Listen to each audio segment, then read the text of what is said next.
जय आर्य जय आर्य जय आर्य जय आर्य। दोस्तों आज का वीडियो बहुत इंटरेस्टिंग और नॉलेजेबल होने वाला है। आज हम बात करेंगे आप अपने शरीर के सातों चक्र को कैसे एक्टिवेट कर सकते हो। एक एक चक्र को विस्तार में बताएंगे और कैसे इन चक्रों को आप एक्टिवेट कर सकते हो और एक्टिवेट होने के बाद क्या क्या आपके शरीर में चेंजेस देखने को मिलेंगे या फिर क्या क्या लाभ देखने को मिलेंगे आपके शरीर में। तो आज का वीडियो बहुत इंटरेस्टिंग और नॉलेजेबल होने वाला है, तो वीडियो को अंत तक जरूर देखें। वीडियो थोड़ा लंबा जरूर हो सकता है लेकिन बहुत ज्ञानवर्धक वीडियो है। पहला है मूलाधार चक्र।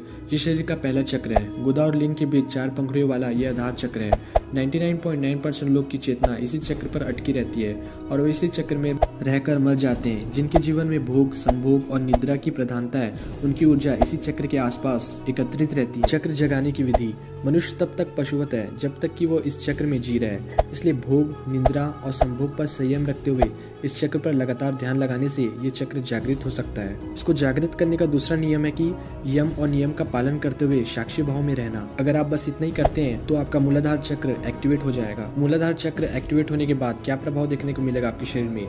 इस चक्र के जागृत होने पर व्यक्ति के भीतर वीरता, निर्भीकता और आनंद का भाव जागृत होता है। सिद्धियां प्राप्त करने के लिए वीरता, निर्भीकता और जागरूकता का होना जरूरी है। दूसरा स्वादिष्ठान चक्र। यह वह चक्र है जो लिंग मूल से 4 उंगल ऊपर स्थित है, जिसकी 6 पंखुड़ियां हैं।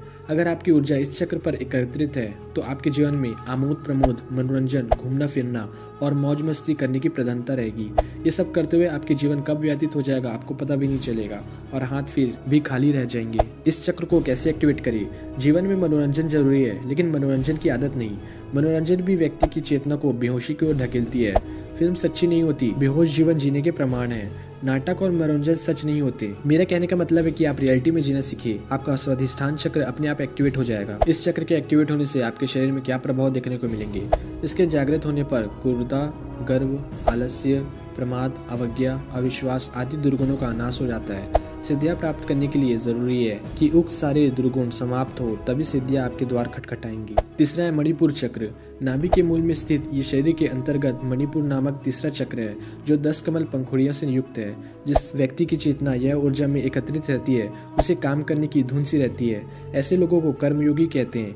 ये लोग दुनिया का हर कार्य करने के लिए तैयार रहते हैं। मणिपुर चक्र आपके नाभि के 2 इंच ऊपर स्थित रहता है और ये पीले रंग का होता है। अब बात करते हैं कि इसे एक्टिवेट कैसे कर सकते हैं। किसी भी चक्र को जागृत करने के कई तरीके हो सकते हैं, जैसे कि आसनों के अभ्यास से, प्राणायाम द्वारा, मंत्र के द्वारा या सीधे धारणा के अभ्यास से। मणिपुर चक्र के जागरण के लिए आप शलभासन, मयूरासन, नौकासन आदि आसनों का अभ्यास कर सकते हैं। इसके अलावा आप न्योनी उड्डयन, बंद और भस्त्रिका प्राणायाम का अभ्यास भी काफी प्रभावी होगा। इस चक्र के एक्टिवेट होने से क्या प्रभाव देखने को मिलेंगे।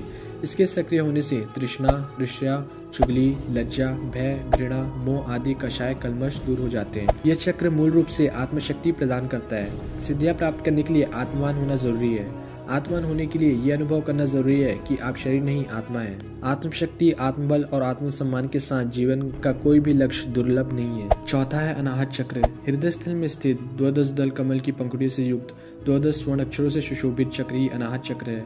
अगर आपकी ऊर्जा अनाहत चक्र में सक्रिय है तो आप एक सृजनशील व्यक्ति होंगे। हर क्षण आप कुछ नया रचने की सोचते हैं।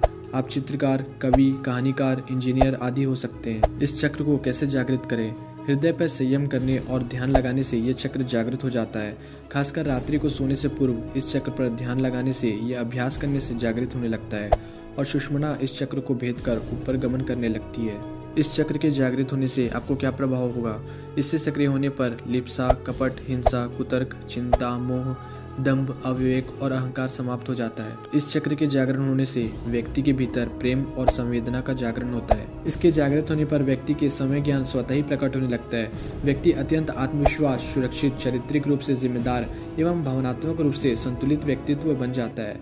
ऐसा व्यक्ति अत्यंत हितैषी एवं बिना किसी स्वार्थ के मानवता प्रेमी एवं सर्वप्रिय बन जाता है। पांचवा विशुद्ध चक्र। कंठ में सरस्वती का स्थान है जहाँ विशुद्ध चक्र है और जो 16 पंखुड़ियों वाला है। सामान्य तौर पर यदि आपकी ऊर्जा इस चक्र के आसपास एकत्रित है तो आप अति शक्तिशाली होंगे। इस चक्र को कैसे जागृत करेंगे। कंठ में संयम करने और ध्यान लगाने से ये चक्र जागृत होने लगता है और आप सर्वांगासन, हलासन, जालंधर बंद का अभ्यास सहायक है। सूर्य नमस्कार एक ऐसा अभ्यास है जिसे अभ्यास सत्र के प्रारंभ में अवश्य किया जाना चाहिए।